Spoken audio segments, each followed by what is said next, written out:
आज की बात रजत शर्मा के साथ।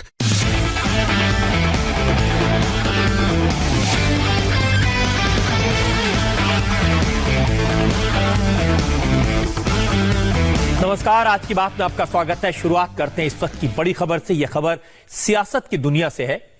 राजस्थान में अब कांग्रेस की मुसीबत टल गई है, संकट हट गया है।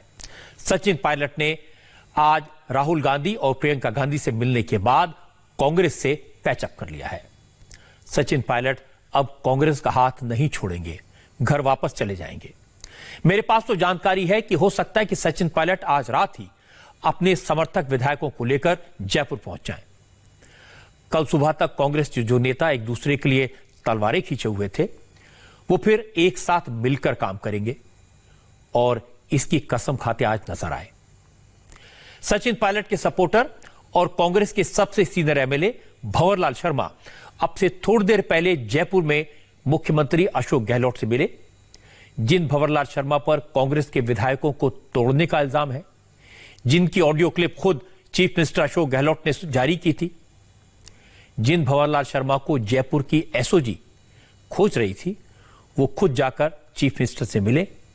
मतलब साफ है, पैचअप हो गया है और फाइनल है। असल में एसओजी ने भंवरलाल शर्मा और दूसरे एमएलए के खिलाफ 2 दिन पहले ही देशद्रोह का केस वापस ले लिया था। उसी वक्त समझ आ गया था कि पैचअप का रास्ता खुल गया है, इसके संकेत मिल गए थे। मुझे पता चला कि कल शाम ही भंवरलाल शर्मा ने कांग्रेस के महासचिव केसी वेणुगोपाल से मुलाकात की थी। उनके साथ सचिन पायलट कैंप के 7 और एमएलए वापसी के लिए तैयार थे। इसके बाद सचिन पायलट को भी लगा कि मामला अब पूरी तरह उनके हाथ में नहीं है। उन्होंने राहुल गांधी से मिलने का वक्त मांगा, प्रियंका गांधी ने मीडिएट किया और उसके बाद सचिन पायलट राहुल गांधी से मिलने उनके घर पहुंचे, वहां प्रियंका भी पहुंची। इस मीटिंग में तय हो गया कि सचिन पायलट अब पुरानी बातों को भूल जाएंगे। सचिन पायलट ने बार बार एक ही बात कही, उन्हें कांग्रेस पार्टी से कोई दिक्कत नहीं है, दिक्कत अशोक गहलोत से है। सचिन पायलट चाहते हैं कि पार्टी हाईकमान उन्हें भरोसा दे कि चुनाव से पहले आखिरी साल में उन्हें अशोक गहलोत की जगह चीफ मिनिस्टर बना दिया जाएगा और उन्हें राजस्थान कांग्रेस के अध्यक्ष पद को पर बहाल कर दिया जाएगा। फिलहाल सचिन पायलट को कोई भरोसा दिया गया या नहीं दिया गया, यह तो पता नहीं चला, लेकिन सोनिया गांधी ने 3 मेंबर्स की कमेटी बना दी है। यह कमेटी तय करेगी कि सचिन पायलट और उनके करीबी विधायकों को कैसे और कहां एडजस्ट किया जाए। लेकिन इसके साथ यह भी साफ कर दिया गया कि पार्टी उन 103 विधायकों को नाराज नहीं करेगी जो मुश्किल वक्त में पार्टी के साथ खड़े रहे। दिल्ली में तो कांग्रेस का कोई नेता फिलहाल इस मामले में बोला नहीं, लेकिन जयपुर में गहलोत से मिलने के बाद भंवरलाल शर्मा ने कहा सब ठीक हो गया, सारी गफलत दूर हो गई, वॉइस सैंपल भी नहीं लिया जाएगा, इसलिए अब सरकार 5 साल चलेगी। सभी विधायकों को पार्टी के साथ आना चाहिए। सीधे आज से नहीं होता। अशोक गहलोत ने क्या कहा है आपसे? सीएम साहब ने क्या कहा? सीएम साहब ने कहा आपके सब काम होंगे होंगे होंगे, अशोक गहलोत करेगा। सर, वापसी की कोई गुंजाइश कहा है उन्होंने? जो जितने भी नाराज विधायक हैं सत्र में आने के लिए क्या बात आ रहे हैं? सभी आ रहे हैं क्या? मेरे समझ में आने चाहिए। मैंने मेरी नाराजगी प्रकट कर दी, वो नाराजगी मेरी दूर हो गई, इसलिए क्षेत्र में जाके काम करेंगे। 5 साल सरकार चलेगी, सरकार सहयोग करेंगे। आपके बाकी साथी आ रहे हैं, वो कहाँ पे हैं? तो मुझे ये पता थोड़ा है कौन कहाँ पे है। तो आप साथ ही थे सर? कोई रास्ते में होगा, कोई घर पे होगा, कोई अपनी माँ के पास होगा। अब मुझे ये सबका पता थोड़ा है कौन कहाँ है। यानी आप उनके साथ नहीं थे होटल में? किसी हैं? उनके साथ नहीं थे जो 18 विधायक गए? होटल में नहीं था। आप उनसे अलग ठहरे हुए थे? सर, अब आप अशोक गहलोत के साथ या सचिन पायलट के साथ? अब मैं कांग्रेस के साथ हूँ। कांग्रेस के राजस्थान में मुखिया अशोक गहलोत हैं। अशोक गहलोत के साथ हैं आप? हाँ। तो पायलट साहब को भी कोई वापसी कराने का कुछ कहेंगे आप? अशोक गहलोत साहब पायलट साहब तो अपने आप में हमारे नेता हैं, पूर्व प्रेसिडेंट रहे हैं, तो उनकी बात तो वो करेंगे, वो हाई लेवल पे। क्या वापसी का फॉर्मूला बन रहा है? क्या आपको जानकारी तो होगी कुछ? अब फॉर्मूले राजनीति में बनते हैं, बिगड़ते हैं। क्या लगता है सर, अब सरकार स्थायी है? आपको सरकार खतरा नहीं है आपके आने के बाद में? जब भंवरलाल शर्मा आ गया तो सरकार स्थायी है। ये बात ठीक है, फॉर्मूले बनते हैं, बिगड़ते हैं और नेता कैसे बदलते हैं ये हम देख रहे हैं। कांग्रेस के महासचिव केसी वेणुगोपाल ने इस मामले में रिएक्ट किया है, उनकी बात अभी सुन लेते हैं। issues raised by Sachin and the MLAs.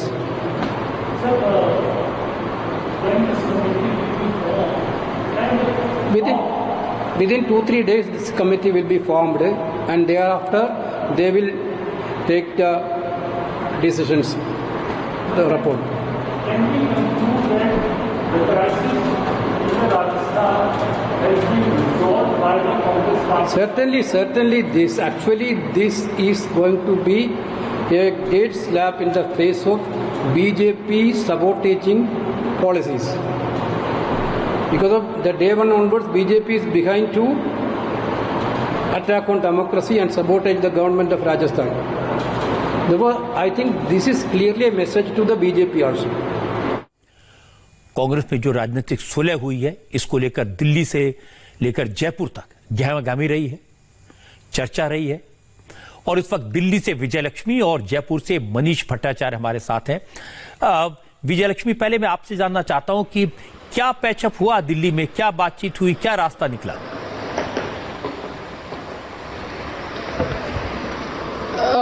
आज यही कहना मुझे लगता है सबसे सटीक जो एक सेंटेंस है, राजनीति में सब कुछ संभव है। कल तक हम काफी सारी चीजें डिस्कस कर रहे थे, लेकिन आज अब ये सच्चाई है कि सचिन पायलट वापस आ गए हैं।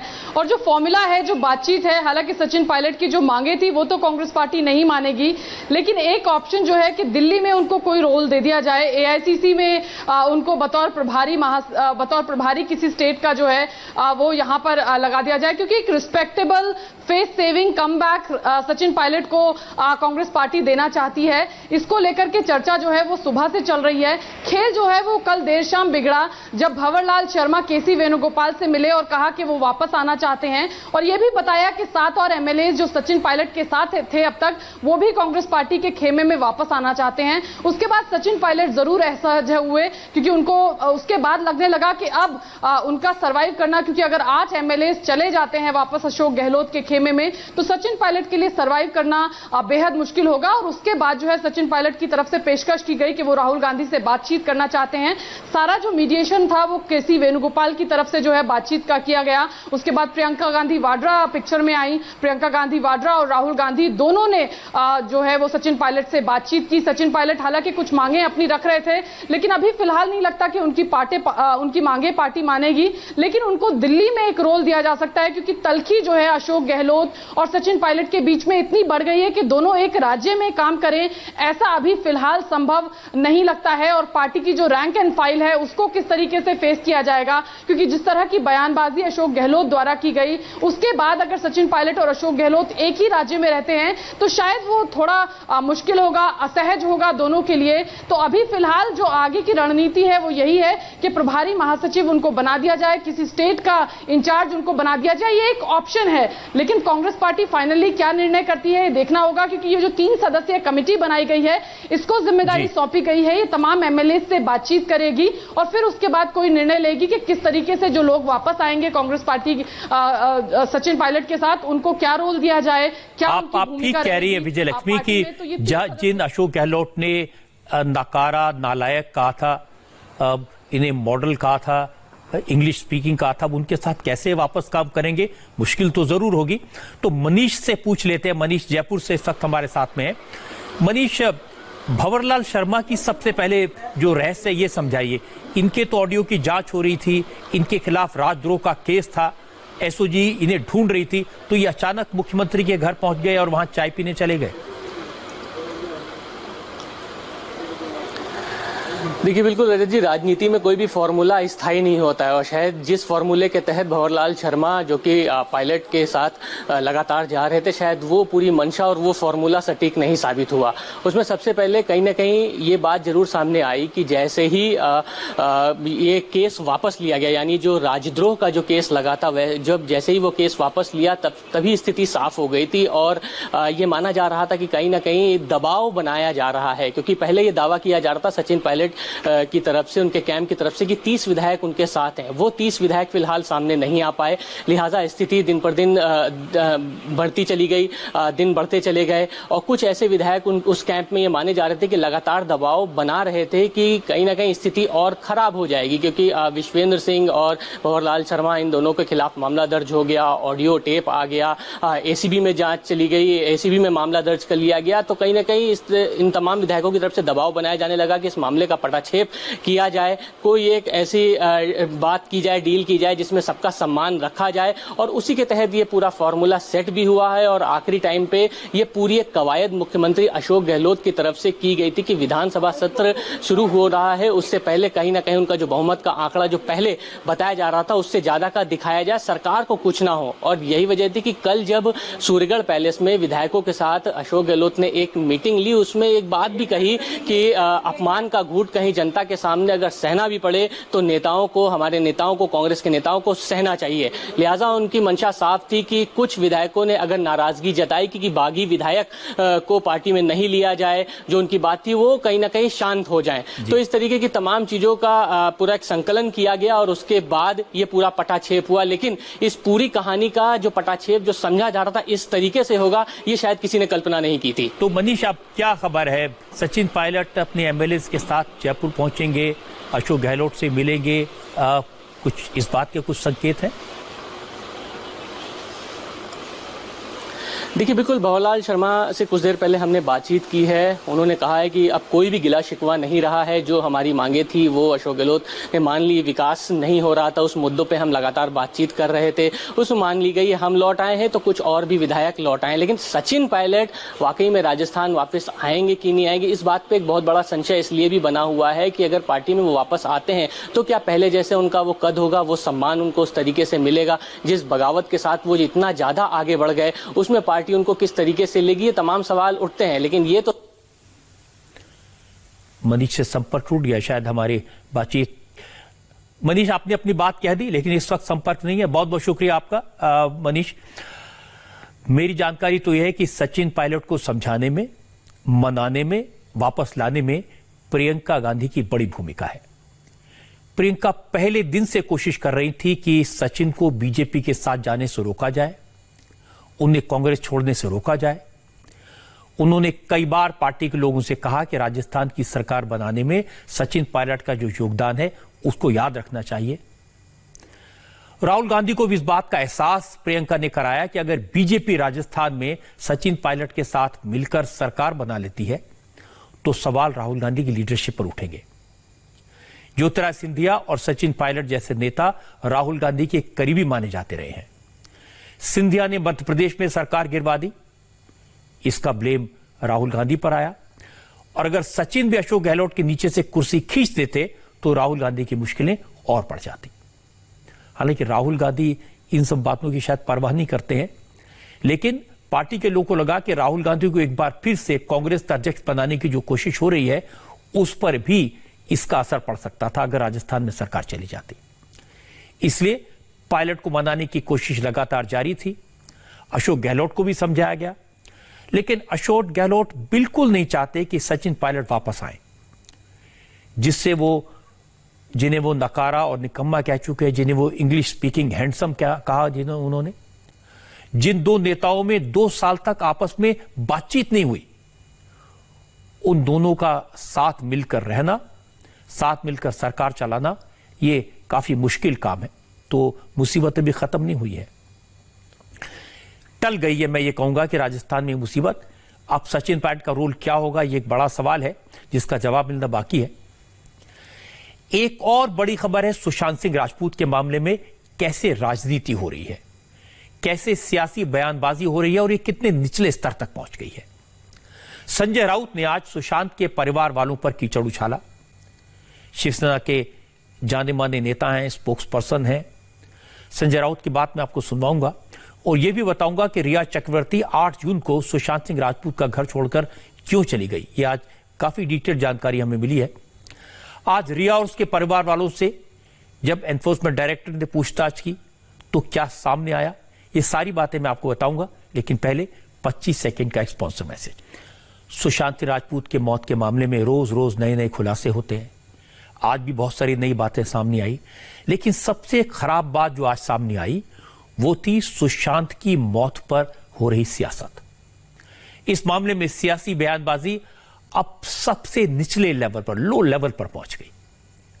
शिवसेना के नेता संजय राउत ने ऐसी बात कही जिसकी उम्मीद कम से कम सरकार में शामिल पार्टी के नेताओं से नहीं की जा सकती। संजय राउत ने सुशांत सिंह राजपूत के पिता के बारे में, उनकी पर्सनल लाइफ के बारे में कमेंट किया। आज संजय राउत ने जो बात सामने रखी वो अब तक न तो मुंबई पुलिस को पता थी और न पटना पुलिस को। संजय राउत ने कहा कि सुशांत सिंह राजपूत के पिता ने 2 शादियां की थी, दूसरी शादी से सुशांत खुश नहीं थे, इसलिए उसके अपने पिता के साथ संबंध अच्छे नहीं थे। बात तो बहुत ही घटिया लेवल की है। यही वजह है कि सुशांत सिंह पटना नहीं जाते थे, ये उन्होंने कहा, पिता से मिलते नहीं थे, ये कहा। संजय राउत को ये जानकारी कहां से मिली ये तो उन्होंने बताया नहीं, लेकिन क्योंकि सुशांत मुंबई में रहते थे, पटना कम जाते थे, इसके आधार पर संजय राउत ने अपने आप तय कर लिया कि सुशांत का अपने पिता से कोई इमोशनल रिश्ता नहीं था। ये मेरी जानकारी और ये सच। उनके फैमिली में क्या चल रहा था वो भी एक जांच का, वो बिहार में खास। कितने बार सुशांत अपने पिता को मिलने गया था पटना में। आप देखिए उतना आप प्यार, जो आपको शौक, सदमा, ये सब शब्द मैंने देखे हैं उनके। मुझे संवेदना है पिता के बारे में, लेकिन बहुत सी बातें ऐसी है जो सच अब सामने आएगा। इसी डर से कोई इस प्रकार से जांच को गुमराह करने की कोशिश क्या कोई कर रहा है? अगर है तो मुंबई पुलिस ये षड्यंत्र को पर्दाफाश कर देंगे। पहली बात तो एक बात उनके परिवार के लोग कहते सच नहीं है, और अगर ऐसी कोई बात थी भी तो संजय राउत जैसा नेता इसको पब्लिकली कहे ये कोई अच्छी बात नहीं है। लेकिन संजय राउत यही नहीं रुके, उन्होंने बिहार के डीजीपी पर आरोप लगाया।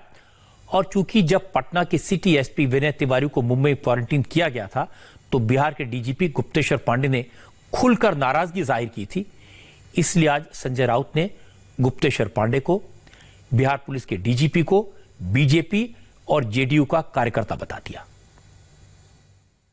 बिहार सरकार और बिहार के राजनेता जो है, वहां की बिहार के डीजीपी का आप चरित्र देखिए क्या है। वो सीधे एक पॉलिटिकल पार्टी के कार्यकर्ता है। वो चुनाव लड़े थे, बीजेपी का उम्मीदवार बने थे। ऐसे व्यक्ति से, ऐसे पुलिस दल से आप क्या अपेक्षा कर सकते हैं? मैं हमेशा पूरे देश की पुलिस फोर्स का आदर करने वाले हम लोग हैं, लेकिन आप खाकी वर्दी पहनकर किसी राजनीतिक पार्टी के लिए काम करेंगे खुलेआम। और आज भी मैं देख रहा था रिटायरमेंट के बाद वो बीजेपी के या जेडीयू के टिकट पर चुनाव लड़ना चाहते हैं। ऐसी मानसिकता जिस वरिष्ठ पुलिस अधिकारी जो राज्य का नेतृत्व कर रहा है, उनसे आप क्या उम्मीद, क्या अपेक्षा कर सकते हो? अब कोई आदमी जो बीजेपी के टिकट पर चुनाव लड़ा हो वो अपनी सर्विस में कैसे रह सकता है, डीजीपी कैसे बन सकता है? लेकिन डीजीपी गुप्तेश्वर पांडे अपनी रक्षा करने में सक्षम है। मेरी चिंता तो सुशांत के परिवार के बारे में, उसके बूढ़े पिता के बारे में। सुशांत के पिता की पर्सनल लाइफ के बारे में संजय राउत ने जो दावा किया उसका सोर्स क्या है, ये सब उनको किसने बताया, कहां से पता चला, किससे वेरीफाई किया, ये संजय राउत ने जवाब नहीं दिया। हमारे संवाददाताओं ने सुशांत के परिवार वालों से बात की, सुशांत के चाचा से बात की, सुशांत के कजन से बात की, सब ने संजय राउत के बयान को बकवास बताया। और सुशांत के परिवार के लोगों ने कहा कि वो संजय राउत के खिलाफ डेफेमेशन का केस करेंगे। ये बात तो गलत है। उनकी तो एक ही शादी हुई है, उनकी दूसरी शादी तो नहीं हुई है। और हमारे सबसे बड़े भाई श्री राम किशोर सिंह जो विधायक जी के पिताजी हैं, उनकी 2 शादी हुई है। और सुशांत के पिता की शादी तो एक ही हुई है। ये सब जांच को प्रभावित करने के लिए गलत ढंग से आरोप लगाया जा रहा है जो बेबुनियाद है। ये बिल्कुल भ्रामक बयान है। इस बयान का कहीं कोई सिर पैर नहीं है। बातों को उलझाने के लिए इस तरह का बयान दिया जा रहा है, इस बात में कहीं कोई दम नहीं। हमारा कहना है कि सीबीआई जांच करे या जो भी जांच अभी एजेंसी कर रही है, ईडी जांच कर रही है, तो ईडी जांच में सब कुछ सामने आ जाएगा। ईडी अपना काम शुरू कर दिया और हम लोगों को भरोसा है कि पूरा चीज जांच में हर कुछ बाहर निकल कर आएगा और जो दोषी है वो जेल जाएगा। संजय राउत के बयान पर सुशांत के पिता के वकील ने कहा कि सुशांत और उनके पिता के बीच किस तरह के संबंध थे, ये बात संजय राउत को कैसे पता चली? दुख की बात है कि कोई पॉलिटिशियन इस तरह की बात कर रहा है या पॉलिटिकल पार्टी इस तरह का स्टेटमेंट दे रहा है।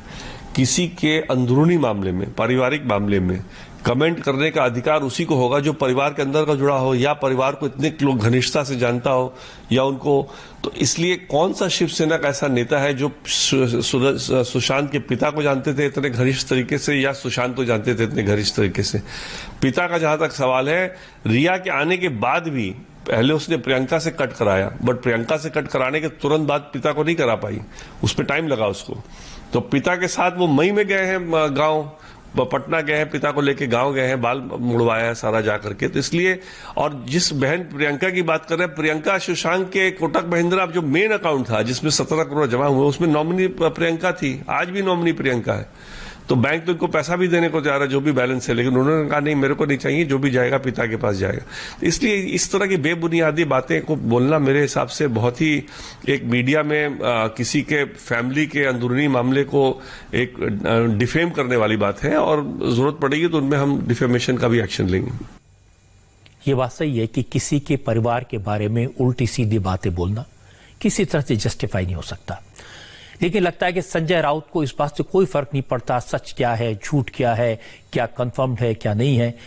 वो तो बिल्कुल पॉलिटिकल बात कर रहे हैं। कह रहे हैं कि महाराष्ट्र सरकार और मुंबई पुलिस के खिलाफ साजिश रची गई, सुशांत के पिता को बिहार में एफआईआर दर्ज करने के लिए उकसाया गया, गुमराह किया गया। सुशांत सिंह राजपूत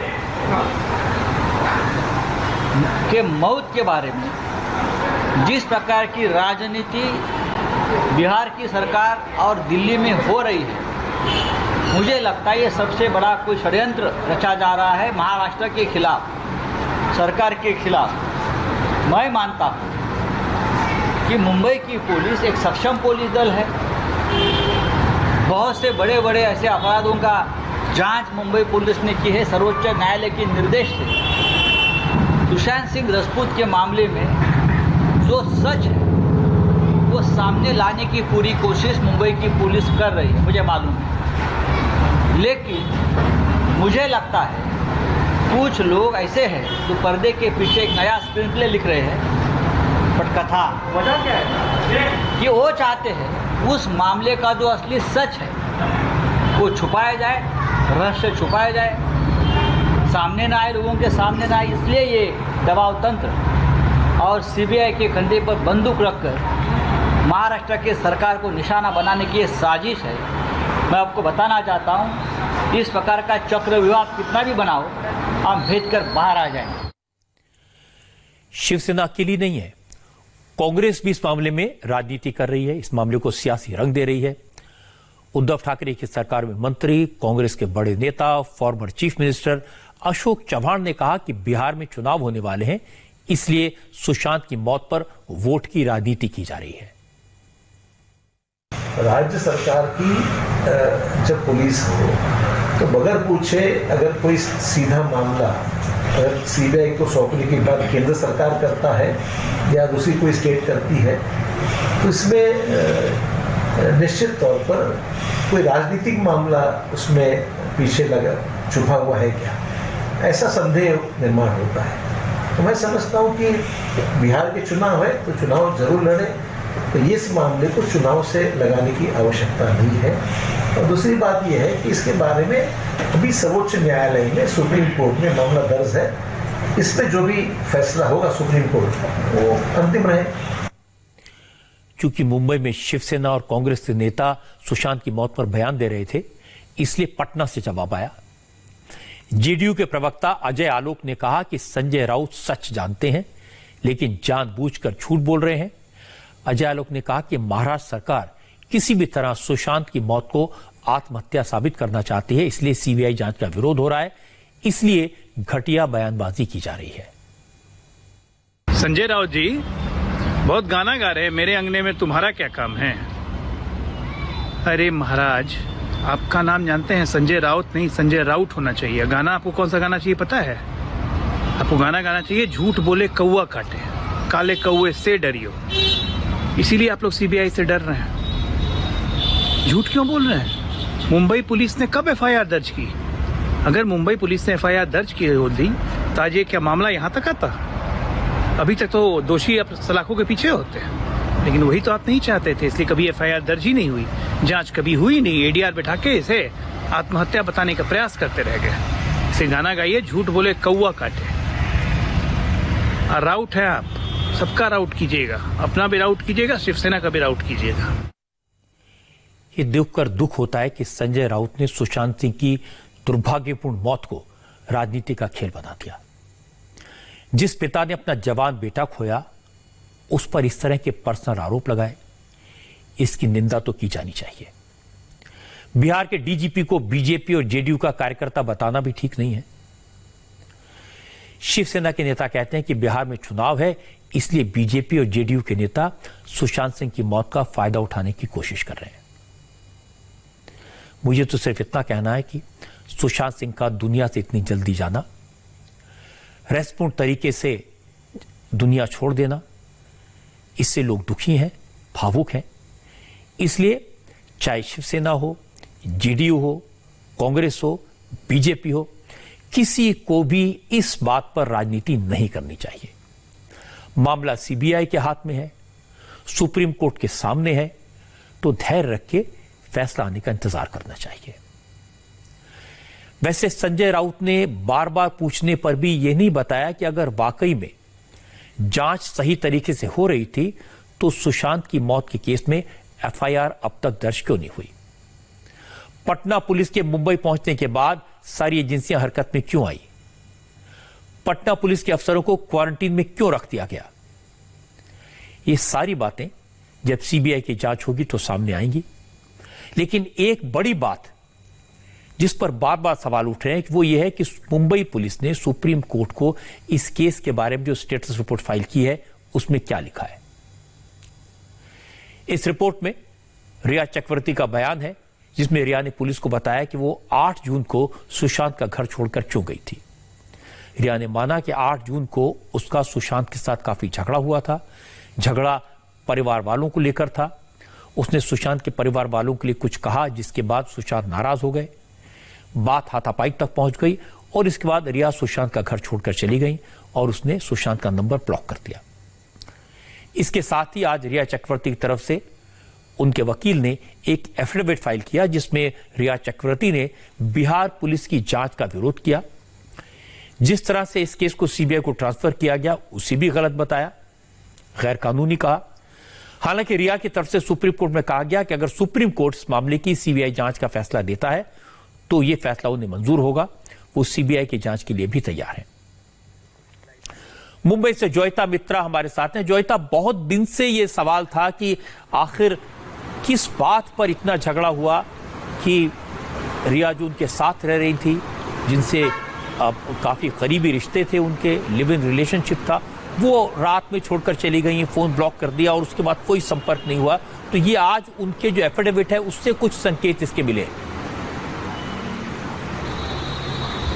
जी रजत सर, जो हमारे विश्वसनीय जो सूत्र हैं वो बताते हैं कि जो बयान जो दर्ज हुआ था रिया चक्रवर्ती की तरफ से मुंबई पुलिस को, उसमें उन्होंने ये बताया था, ये वजह बताई थी कि 8 तारीख को आखिर क्या हुआ था और वो क्यों मजबूर हुई घर छोड़कर जाने के लिए। वैसे उन दोनों के बीच, रिया और सुशांत के बीच तो झगड़े होते थे और ये बहुत ही आम बात है कि एक कपल है जिसके बीच में झगड़ा होता हो। लेकिन 8 तारीख का जो झगड़ा था वो आम नहीं था, वो बहुत ही बड़ा झगड़ा था जो कि हाथापाई तक पहुंच गया था, जो कि एक बहुत ही बड़ी बात होती है किसी के लिए कि कोई किसी के ऊपर हाथ उठा दे। तो दोनों के बीच में हाथापाई की वजह से रिया जो है उस दिन उन्होंने फैसला किया कि वो घर छोड़कर चली जाएंगी, अपना सामान बांधा और अपने घर चली गई। साथ में उन्होंने सुशांत का नंबर भी ब्लॉक कर दिया और उसके बाद उस दिन से लेकर 8 से लेकर 14 के बीच में उन्होंने एक बार भी सुशांत या उनके परिवार या दोस्तों को से ये सुशांत का हाल जानने की कोशिश भी नहीं की थी। तो ये एक जो खबर है जो हमें आज मिली है ये चौंकाने वाली ज़रूर है कि इतना बड़ा झगड़ा हो गया कि वो ये जो वजह, क्योंकि बार बार लोग पूछ रहे थे कि ऐसा क्या हो गया, क्यों चले गए, तो ये वजह जो है वो अब हमारे सामने आई है। सर जी जोयता, बहुत बहुत शुक्रिया इस अपडेट के लिए। हालांकि आज रिया चक्रवर्ती ने सुप्रीम कोर्ट में यह भी कहा कि उनका मीडिया ट्रायल हो रहा है, सुशांत सिंह की मौत के बारे में जो खबरें दिखाई जा रही हैं वो ठीक नहीं है। इस पर भी सुशांत के पिता के वकील ने कमेंट किया। विकास सिंह ने कहा, जब मुंबई पुलिस फिल्म इंडस्ट्री के बड़े बड़े लोगों से पूछताछ कर रही थी तब तो रिया को मीडिया ट्रायल नहीं दिखा। अब जब शक की सुई उन पर घूम रही है तो वो इसे मीडिया ट्रायल का नाम दे रही है। जहां भी कोई इंपॉर्टेंट मामला होता है, खास करके जिसमें लोगों की जिज्ञासा होती है और लोग जानना चाहते हैं इसमें क्या हुआ है, जहां सस्पिशियस सर्कमस्टांसेस में किसी की मौत होती है जैसे सुशांत की हुई है, तो उसमें मीडिया आता ही है। और विश्व में ऐसा कहीं नहीं हुआ है कि इस तरह के मामले को मीडिया कवर न करे। जहां तक मीडिया ट्रायल का सवाल है, अभी तक जब मुंबई पुलिस पूरे बॉलीवुड को बुला करके रोज उनका क्वेश्चनिंग कर रहा था और रोज रिलीज करता था कि आज 4 घंटे फलाने बैठ के गए और 5 घंटे पुराने फलाने बैठ के गए, तब तो रिया को प्रॉब्लम नहीं थी कि मीडिया ट्रायल हो रहा है। अब जब मामला उनके पर आ रहा है और उनके ऊपर शिकंजा जब कस रहा है धीरे धीरे, क्योंकि सारे तथ्य उनके खिलाफ आ रहे हैं और उनका इन्वॉल्वमेंट इस पूरे संगीन क्राइम में इस्टेब्लिश होता जा रहा है रोज दिन पर दिन, अब उनको मीडिया ट्रायल सडनली लग रहा है। तो इसलिए इस तरह की बातें जो हैं वो बिल्कुल बेबुनियाद हैं। सच्चाई जानने का हक हर इंसान को इस देश में है और मीडिया का काम है सच्चाई को दिखाना। इसलिए मैं नहीं समझता कि इस तरह के बेबुनियाद क्लेम से कोई सुप्रीम कोर्ट के हियरिंग को फर्क पड़ेगा। सच्चाई क्या है ये जानने की कोशिश मुंबई पुलिस ने की थी, अब एनफोर्समेंट डायरेक्टरेट सवाल पूछ रही है। आज रिया चक्रवर्ती, उनके भाई शौविक और उनके पिता इंद्रजीत चक्रवर्ती से भी एनफोर्समेंट डायरेक्टर ने सवाल पूछे। रिया से ईडी ने 9 घंटे तक पूछताछ की। ईडी की टीम ने सुशांत की बिजनेस मैनेजर श्रुति मोदी और उनके चार्टर्ड अकाउंटेंट रितेश शाह से भी आज दोबारा पूछताछ की। इसके साथ साथ आज सुशांत और रिया के एक कॉमन दोस्त सिद्धार्थ पिठानी, जिनका नाम बार बार आ रहा था, उनसे भी ईडी ने सवाल पूछे, उनको भी इन्वेस्टिगेशन के लिए बुलाया था। आज ईडी ने क्या पूछा, रिया उनके फैमिली मेंबर्स ने क्या जवाब दिए, इसकी कुछ डिटेल्स हमारे सहयोगी जयप्रकाश सिंह के पास है। जयप्रकाश, क्या पूछा, क्या बताया, क्या जानकारी आपको वहां ईडी से मिल सकी? देखिए रजत सर, लगातार करीब 9-9.25 घंटे तक रिया चक्रवर्ती, उनके भाई शौविक चक्रवर्ती और पिता इंद्रजीत चक्रवर्ती से पूछताछ हुई है। तीनों को अलग अलग अफसरों ने पूछताछ की है। जहां तक आमने सामने पूछताछ की बात है तो ईडी के किसी कंफर्म सूत्र ने हमें ये नहीं बताया है कि आमने सामने किसको बिठाया गया, लेकिन 2 राउंड आमने सामने की पूछताछ हुई है। 6 किरदार इसी ईडी के दफ्तर में मौजूद थे। ये बेलाड पियर का हेडक्वार्टर है मुंबई रीजन का, और मैं आपको बताऊं कि ये इन सभी लोगों से, सिद्धार्थ पिठानी से, श्रुति मोदी से और जो रिया के सीए हैं, इन सभी लोगों से पूछताछ हुई है। और लगातार पूछताछ में जो फाइनेंशियल ट्रेल है, मनी ट्रेल है, कहां पर बैंक अकाउंट खोले गए, बैंक अकाउंट, सुशांत के बैंक अकाउंट से जो पैसे दूसरे अकाउंट्स में गए हैं वो अकाउंट्स कौन से हैं, कंपनियां जो खोली गई, सीए से ये पूछा गया जो कंपनियां खोली गई उसमें आप लोगों का रेम्यूनरेशन फिक्स क्यों नहीं था, जो कंपनियां खोली गई उसके एड्रेस नवी मुंबई के क्यों दिए गए थे, और कई ऐसे बातें थी जिसका जवाब न रिया का परिवार दे पा रहा था ठीक से, न सीए दे पा रहे थे। और ईडी की जो जांच है उनके पास, सारे अफसरों के पास कई एविडेंस थे, उन एविडेंस को सामने रखकर वो पूछताछ कर रहे थे जिसमें डिजिटल एविडेंस बहुत ज्यादा थे। और यही वजह है कि पूछताछ का ये सिलसिला इतना लंबा चला। और अभी जो हमको सूत्रों ने बताया है कि रिया का परिवार हो या बाकी जितने किरदार हैं सभी को दोबारा जो है ईडी बुला सकती है पूछताछ के लिए। कुछ और डॉक्यूमेंट्स हैं जो ईडी को नहीं मिले हैं, जिसमें बैंक की कुछ डिटेल्स नहीं मिली हैं, कुछ कंपनियों की रजिस्ट्रेशन की डिटेल्स नहीं मिली है, कुछ प्रॉपर्टी की डिटेल्स मिलना बाकी है, तो ईडी दोबारा इन लोगों से पूछताछ कर सकती है। रजत सर जी, जयप्रकाश बहुत बहुत शुक्रिया इस अपडेट के लिए। सवाल बहुत सारे हैं और चूंकि सुशांत सिंह राजपूत की मौत बड़े रहस्यमय तरीके से हुई, ऐसे तरीके से जिसने लोगों को चौंका दिया, हैरान कर दिया, इसलिए हर सवाल पर लोगों का इंटरेस्ट है। रिया ने अपने फ्लैट कैसे खरीदे, किसके पैसे से खरीदे, क्या सुशांत के पैसे का इस्तेमाल किया, क्या सुशांत के पैसे को कंपनियों में ट्रांसफर किया, इन सारे सवालों के जवाब एजेंसियां पता लगा रही हैं। लोग ये भी जानना चाहते हैं कि सुशांत की मौत की वजह क्या थी, आत्महत्या की तो क्यों की, क्या वो डिप्रेशन में थे, क्या वो किसी मानसिक बीमारी के शिकार थे, अगर डिप्रेशन में थे तो डिप्रेशन का कारण क्या था, मानसिक रोग था तो क्या उसका इलाज हो रहा था। और चूंकि रिया उनकी लिव इन पार्टनर थी तो सबसे ज्यादा शक रिया पर है, सवाल उठ रहे हैं इन सारे मामलों में रिया चक्रवर्ती का रोल क्या था, भूमिका क्या थी। रिया ने भी पहले सीबीआई जांच की मांग की थी और फिर बाद में सीबीआई जांच का विरोध किया था, आज फिर कहा कि सीबीआई जांच के लिए तैयार हैं। सुशांत के परिवार वालों ने सारे इल्जाम रिया चक्रवर्ती पर, उनके परिवार पर लगाए हैं। उन्होंने कहा कि उन्होंने सुशांत को उससे परिवार से दूर कर दिया था। उन्होंने यह भी कहा कि 17 करोड़ में से 15 करोड़ रुपए रिया और उनके परिवार ने लूट लिए। तो ये सारे सवाल हैं जो एफआईआर में लिखे गए हैं और शक पैदा करते हैं। लोगों को इसलिए भी शक हुआ क्योंकि रिया चक्रवर्ती की जितनी इनकम थी, कहा जा रहा है कि उनकी प्रॉपर्टी उससे कई गुना, इसलिए रिया चक्रवर्ती से उसकी प्रॉपर्टी के बारे में भी सवाल पूछे जा रहे हैं। और इन सारे सवालों के जवाब मिलना भी जरूरी है क्योंकि असलियत सामने आनी चाहिए। यह पता चलना चाहिए कि सुशांत सिंह राजपूत की मौत क्यों हुई, उन्होंने अगर आत्महत्या की तो क्यों की। और यह सच जितनी जल्दी सामने आए उतना ही अच्छा होगा। और अब मैं आपको केरल में होने वाले क्लाउड बस से जो तबाही हुई है उसकी तस्वीरें दिखाऊंगा। इस इलाके की ग्राउंड रिपोर्ट हमारे संवाददाता पवन नारा ने भेजी है। मुंदार से पवन नारा की एक्सक्लूसिव रिपोर्ट एक ब्रेक के बाद। अब मैं आपको केरल के इडुक्की में हुए जबरदस्त लैंडस्लाइड की बात बताता हूं। यहां जो दबे लोग हैं उनके शवों की तलाश अभी भी जारी है। आज भी मलबे से 6 डेड बॉडीज निकाली गई। अब तक मलबे से 49 लोगों की लाशें निकाली जा चुकी हैं। अभी भी कहना है कि 30 से ज्यादा लोग लापता हैं। मलबे में जो शव दबे हुए हैं उनको तलाशने के लिए एनडीआरएफ के साथ केरल की पुलिस और फायर डिपार्टमेंट लोग 4 दिन से लगातार स्ट्रगल कर रहे हैं, लेकिन लगातार बारिश हो रही है और चूंकि बादल फटने के बाद बड़े बड़े पत्थर बहकर नीचे आए हैं, इसलिए मलबे के नीचे दबी लाशों को खोजने के लिए स्निफर डॉग्स को लगाया गया है। लेकिन मलबा हटाना आसान नहीं है, इसलिए बड़े बड़े पत्थरों को हटाने के लिए उनमें ब्लास्ट किए जा रहे हैं। भारी बारिश की वजह से इलाके के लोग दहशत में हैं। इंडिया टीवी के संवाददाता पवन नारा इडुक्की में उस जगह पहुंचे जहां 6 अगस्त को क्लाउड बस्ट के बाद सबसे ज्यादा तबाही मची थी। पवन नारा ने बताया कि जहां कभी चाय बागान हुआ करते थे वहां सिर्फ तबाही के निशान दिखाते हैं। राजमहला इलाके से पवन नारा ने जो तस्वीरें भेजी है उन्हें देखकर आप हिल जाएंगे। 6 अगस्त को जब लैंडस्लाइड हुआ होगा तो कैसा खौफनाक मंजर रहा होगा, इन तस्वीरों को देखकर रोंगटे खड़े हो जाते हैं।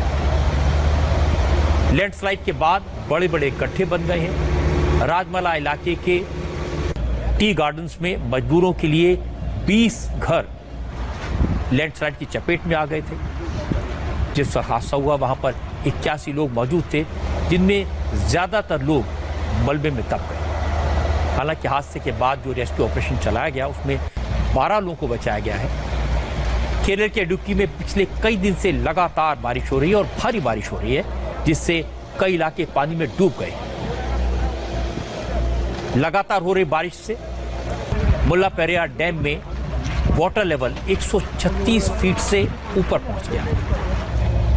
3 अगस्त के बाद मुल्लापेरियार डैम में वाटर लेवल लगातार बढ़ रहा है। इडुक्की और आसपास के इलाकों में भारी बारिश है, कहर है। इसका अंदाजा आपको इस बात से लगेगा कि 3 अगस्त को मल्लापेरियार डैम में पानी का लेवल 116 फीट से थोड़ा ऊपर था, जो 7 अगस्त को बढ़कर 131 फीट से ऊपर पहुंच गया।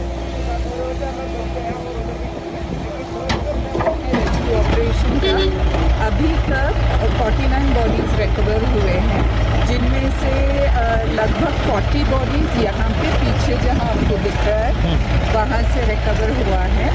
एकदम बगल में एक नदी है, नदी में कुछ बॉडीज बह गए थे और कल 3 बॉडीज निकले, आज 6 बॉडीज निकले हैं। हमारा 2 टीम काम कर रहा है। इंडिया टीवी के संवाददाता पवन नारा का कहना है कि इस इलाके में फैले मलबे को साफ करना सर्च ऑपरेशन की सबसे बड़ी दिक्कत है। दरअसल जिस इलाके में लैंडस्लाइड हुआ है वहां भारी भारी पत्थर हैं, पानी के साथ मलबा आया जिससे मिट्टी काफी दलदल हो गई। इसकी वजह से भारी मशीनों का इस्तेमाल करना मुश्किल हो रहा है। मलबे की क्वांटिटी इतनी ज्यादा है कि अभी भी सभी शवों को नहीं निकाला जा चुका है। आप देखेंगे तो बड़े बड़े बोल्डर्स के अलावा यहाँ दलदली मिट्टी है जो सबसे बड़ी चुनौती साबित हो रही है। यहाँ देखेंगे एक्सकेवेटर्स के अलावा पूरा क्वार्टर्स फिसलते हुए यहाँ तक आ गए। टिन शेड देख सकते हैं और इधर सामने एक बड़ी नदी बहती है। नदी के पानी में भी कुछ शव बरामद हुए हैं क्योंकि बहुत से शव मिट्टी के साथ बहकर चले गए थे। ये जो सिलेंडर देख रहे हैं ये सभी सिलेंडर्स यहाँ क्वार्टर से निकाले गए हैं, यानी यहाँ परमानेंट सेटलमेंट है। क्योंकि ये बारिश का मौसम है, बहुत ज़्यादा टूरिस्ट भी यहाँ नहीं आते हैं और ये रिमोट इलाका है और ऐसी स्थिति में लेबर भी यहाँ इसी तरह के क्वार्टर्स में रहती है। जब ये हादसा हुआ तो रात के 10:30 बजे थे और ये इतना दुर्गम इलाका है कि पुलिस को पहली सूचना सुबह 7:30 बजे ही दी जा सकी। किसी भी रिपोर्टर के लिए ऐसी परिस्थितियों में स्पॉट पर पहुंचना आसान काम नहीं होता। 6 अगस्त की रात मुन्नार के राजमला इलाके में जो हादसा हुआ उसने केदारनाथ के हुए हादसे की याद दिला दी। रात के वक्त जब मजदूर सोए हुए थे तब अचानक ऊंचाई से बड़े बड़े बोल्डर्स, पत्थर पानी में बहकर आए और मजदूरों की पूरी बस्ती अपने साथ बहा ले गए। किसी को न कुछ समझने का मौका मिला न संभलने का। उस रात लोगों ने कैसी तबाही देखी, इसकी जानकारी भी पवन नारा ने दी है। जहां ये भूस्खलन हुआ उसके बगल से एक बड़ी नदी बहती है। यहाँ से ये झरना जो है आगे बढ़ता है और इसी झरने में आकर ये पूरा मलबा इकट्ठा हो गया। आप देखेंगे तो ये वो अलमारी है जो लेबरर्स या मजदूर इस्तेमाल करते थे, उनका वो सामान है। दरवाजे पूरी तरीके से टूट गए हैं, बिखर गए हैं। ये संदूक का एक हिस्सा है, बड़ा ही मजबूत लोहा है, लेकिन ये भी कुछ इसी तरीके से मुड़ा हुआ है। और ये जो आप टिन शेड देख रहे हैं ये सब वो टिन शेड है जो क्वार्टर्स के छत पे इस्तेमाल होंगे। सामने आप देखेंगे तो आपको कुछ 3-4 जीप के मलबे नजर आ रहे होंगे। यहाँ पर ये जीप के वो मलबे हैं जो पत्थरों के नीचे दब के अब सिर्फ लोहे के टुकड़े भर रह गए हैं। यहाँ ट्रैक्टर, जीप, ट्रॉली और इस तरह की चीजें भी खड़ी थी जो फिलहाल यहाँ कुछ नहीं बची हैं। मलबे में आपको सामने वहाँ एक गैस सिलेंडर भी दिखाई देगा, बहुत से उनके किचन का सामान दिखाई देगा। ये जब सब हुआ तो किसी को संभलने का मौका तक नहीं मिला और अब इतने बड़े स्तर पर भी राहत और बचाव कार्य चलाए जाने के बावजूद मलबा क्लियर नहीं हो पाया है। सभी शवों को बरामद नहीं किया जा सका है। पवन नारा ने बताया कि 6 अगस्त को जिस इलाके में पानी के साथ मलबा आया वहां पर चाय बागान के पास से एक छोटी नदी गुजरती है। ये नदी कभी इस इलाके की लाइफलाइन हुआ करती थी और यही नदी लोगों की जान की दुश्मन बन गई। ये इसी तरह का नाला है जो यहाँ से होकर गुजरता था, लेकिन जब ये घटना हुई तो बड़ी स्तर पर ऊपर बारिश हुई थी, या कह सकते हैं कि बादल फटा था, जिसकी वजह से सैलाब बहुत बड़े स्तर का आया। और वो सैलाब कुछ ऐसा आया कि इतने बड़े बोल्डर्स अपने साथ लेकर आया। आप समझिए इस तरह के बोल्डर्स को मूव करने के लिए कितने पानी की जरूरत होती होगी, क्योंकि ऊपर पहाड़ पर बादल फटा, पानी बहुत ज्यादा था, अपने साथ मलबा बहाते हुए लाया। और जैसे ही आप देखेंगे यहाँ से एक सड़क गुजरती है और सड़क के यहाँ क्वार्टर्स थे, जो सामने झोपड़ी नुमा चीज देख रहे हैं आप, ये क्वार्टर्स हैं। यहाँ एक के बाद एक कतार में 4 क्वार्टर्स थे जो यहाँ से बहकर जाते हुए वहां तक चले गए। लगभग 300 मीटर तक क्वार्टर फिसलते चले गए और इस बीच पत्थर जब क्वार्टर्स को धक्का दे रहे थे तो जो ऊपरी मिट्टी है जिसमें टी प्लांटेशन होता है या कहें कि चाय के बागान होते हैं, वो मिट्टी मलबे में बदल गई या कहें मड स्लाइड हो गया और वो मिट्टी क्वार्टर्स में घुस गई। नतीजा ये हुआ कि उस मिट्टी में दबकर मजदूरों की जान गई और बोल्डर्स उन क्वार्टर्स को वहां तक लेते चले गए। इंडिया टीवी के रिपोर्टर्स और कैमरा पर्सन्स देश के हर उस हिस्से में पहुंचे हैं जहां पर लोग बाढ़ से जूझ रहे हैं, ताकि वहां की ग्राउंड रिपोर्ट आप तक पहुंचा सके। नॉर्थ ईस्ट से लेकर साउथ तक और यूपी से लेकर बिहार तक एक बड़ा हिस्सा है जो बाढ़ की मुसीबत झेल रहा है। आज प्रधानमंत्री नरेंद्र मोदी ने बाढ़ के हालात की समीक्षा के लिए 6 राज्यों के मुख्यमंत्रियों के साथ वीडियो कॉन्फ्रेंसिंग के जरिए बात की। इस बातचीत में असम, बिहार, उत्तर प्रदेश, महाराष्ट्र, केरल और कर्नाटक के चीफ मिनिस्टर्स मौजूद थे। मोदी ने सभी राज्यों से यह कहा कि सरकार उन्हें हर संभव मदद करने की कोशिश कर रही है और उनको सलाह दी कि सरकारों के लिए नई टेक्नोलॉजी का इस्तेमाल करना बहुत जरूरी है, जिससे मौसम के हालात की जानकारी थोड़ी पहले मिल सके, उसके हिसाब से तैयारी की जा सके, सावधानी बरती जा सके और लोगों की जान बचाई जा सके। एक और ब्रेक के लिए मुझे रुकना है और इस ब्रेक के बाद मैं आपको बताऊंगा पाकिस्तान की उस साजिश के बारे में जो स्वाधीनता दिवस से पहले हमारे देश के माहौल को खराब करने के लिए रची गई। लोगों के पास अननोन नंबर से कैसे कैसे कॉल आए, उनमें क्या कहा गया, इसकी डिटेल्स ब्रेक के बाद।